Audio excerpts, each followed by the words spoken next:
What is up, you amazing people? It is I, Nima, and today I want to talk about a game that I pre-ordered. Now, I don't usually pre-order games, but this one was different. I had read an article about it, and then I saw that if you pre-ordered it, digitally of course, you get 20% off. So I figured, why not? I already feel like I'm going to get this game, so I might as well. And this article had explained the game as this fantastical marriage between Final Fantasy, Zelda 2, and Castlevania. Well, I've been playing this game for quite a while now, and I wanted to take the time to talk about it and give you guys a proper review. But before we do, I would really appreciate it if you guys could like, sub, and comment down below. It helps these videos be seen and it means a lot to me. So, is this game right for you? Well, let's talk about it. And I guess the best place to start would be the story, because I've already heard some people say that they didn't love the story, that it was a little too weird for them, but honestly, I really liked the story. You see, you wake up as a nameless protagonist who only has vivid dreams about what happened. He was in his village with his childhood best friend. Their village was being raided by a very powerful demon. The two get just to the outskirts of town when it's just too late, and before you know it, you're being attacked. But at that moment, you wake up.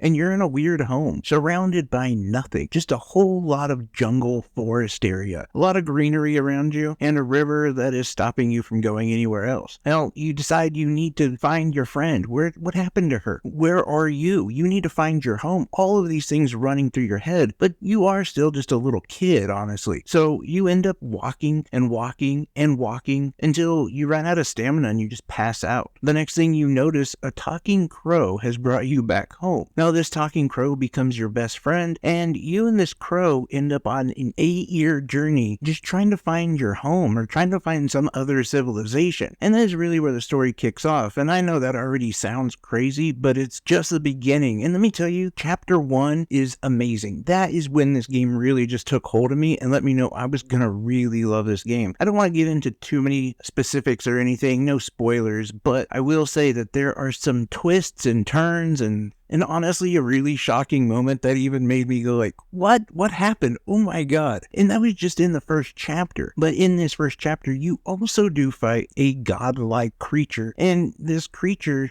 was protecting a legendary treasure called the Libra scales. Now, you have possession of the Libra scales, and these scales play a huge role into the game. Not only are they an equipment that you can use to really help you with attack power, resistance, health, defense, things like that, but this device also has the ability to travel back through time and through different dimensions and different worlds. Now, this is all guided, so you don't really have to worry about trying to find where to go. Most of that is done for you, but the scales themselves are actually really helpful and really interesting. How you can take certain items and they will give you a buff to your stats. Now, the important thing is you can put that in one of the scale plates, and then you have to counterbalance that weight with something else, another item in your possession that will also give you a buff to a certain stat. And you can basically balance this out with magic and attack and other things, or you can kind of just go all attack. But it's interesting how you can play this out, as this is just one of many ways that you can make your character stronger. You see, another way is just your conventional leveling up. And when you're leveling up, you get to choose exactly where you put your experience points. Now, I know that there's going to be some people who really want to go like physical attack or magic attack, but honestly, this whole thing with the scales and keeping balance, it's a hint. You want to make your character very well balanced. It really does help, especially when it comes to the combat, but we'll get to that later, because we're not done talking about how to make your character stronger. There's actually another option in the menu called Grow. Now, you see, when you beat enemies, you get items, you get currency, you get like little magic jewels, and these little magic jewels you can actually use in the system. Well, pretty much it's called Grow. And you can attach these to certain things like a permanent upgrade to your health, to your defense, to your attack, pretty much anything.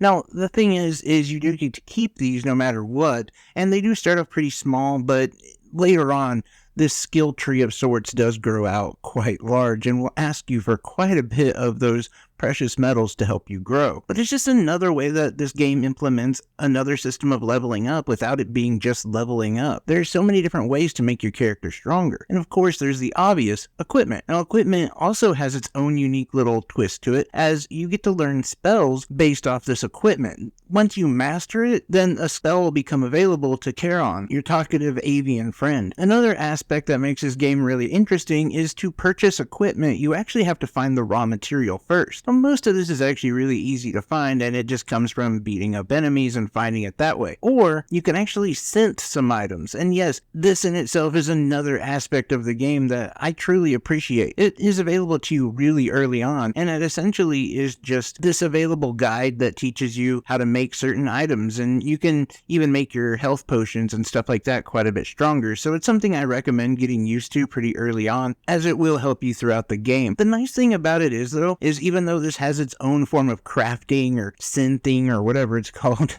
it's not very complicated. It's really easy to be able to do and just have these formulas set aside in the book that you're able to access at any point. And honestly, I found that to be, at first, kind of something that was a little bit daunting and something that, and honestly, was somewhat of an obstacle that I didn't really want to deal with. You see, this game in itself is very complex, and all of these small little things are what really builds upon its complexity, and it throws a lot at you kind of quick. But wait just a second, when I say complex, I really do mean that it has a lot of depth.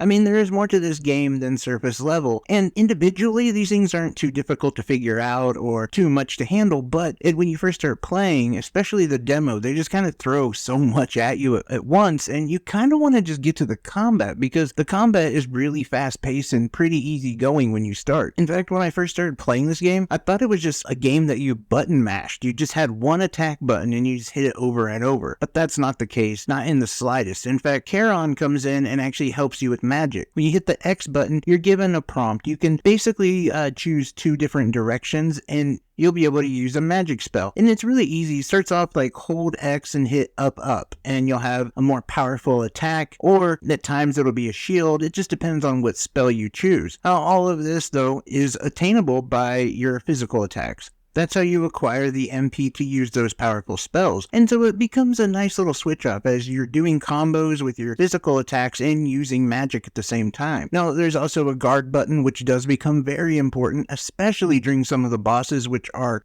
epic. I mean, not only are the character models look really awesome, but they're pretty difficult as well. But there's also a dash button and a jump back button, which really does help once you get the timing down. Now, if you're worried about the difficulty, though, I can put your mind at ease, because there's a lot of different difficulty settings in the game. Starts at very easy and goes to very hard. I'll be honest, I'm not some person who's like, oh, I'm hardcore. No, I started at easy just to get used to it, and I did switch to normal. But let me tell you, even at normal, this game is hard. Even at easy, you feel like you've accomplished something when you beat one of the bosses. So I say go at your own pace. If you like a little bit more casual experience, then go for the easy or even very easy. It's all up to you, because the thing is, the one thing is about this game is it's really fun, and you really want to experience it without being too frustrated or having too much to kind of bog you down. The other thing to really note on this game, aside from having a really good soundtrack, is also the fact that it looks amazing. This game is beautiful. Yes, it's 2D, and so it doesn't require a whole lot, but even the backgrounds move and they just look very vibrant. And even though it is 2D, in a way it almost feels like it's 3D, and I think that's where the Zelda 2 comparison comes from, because when you're running around in towns or even in dungeons, there is this like third dimension that is available by going through doors and things of that nature. It just feels like there's more than just a flat surface. And I will say, due to that, I think it's why the character models, the bosses, enemies, NPCs, all of that just look really good, because I think they're able to focus that more for the Switch. And so it just, yeah, it looks great. That was one thing I kept thinking is, wow, this game is beautiful. Now, ultimately, I would suggest trying to play the demo. There's a demo. I've told a lot of my friends, hey, give it a shot. I think you're gonna like it. For me, this game is easily like one of the best of the year, but I'm trying to be objective here. And I will say that knowing that it did come from one person who spent 13 years working on the game, the fact that this game came out of nowhere and has become, honestly, like one of my favorite games this year. I've had so much fun playing it, and it's really opened this new style of gaming to me. I have to give this game a 9.2 out of 10. I really would say this is a must buy, but again, try the demo, see if it's right for you. Anyway, guys, I've got a bunch of other reviews coming up. Unfortunately, they're probably going to be like this, where I'm having to record in, the back of a closet kind of thing. But we got the review for Mario RPG and a game giveaway coming up here soon. So those two videos will definitely come out this week. I appreciate the heck out of you guys. Love you so much. If I don't see you guys before then, have a wonderful Thanksgiving and enjoy either fighting or loving your family, or just getting some awesome stuff at Black Friday. Anyway, let me know in the comment section below what games you're interested in, what you think about this game, or if there's any games that you're planning to get on Black Friday.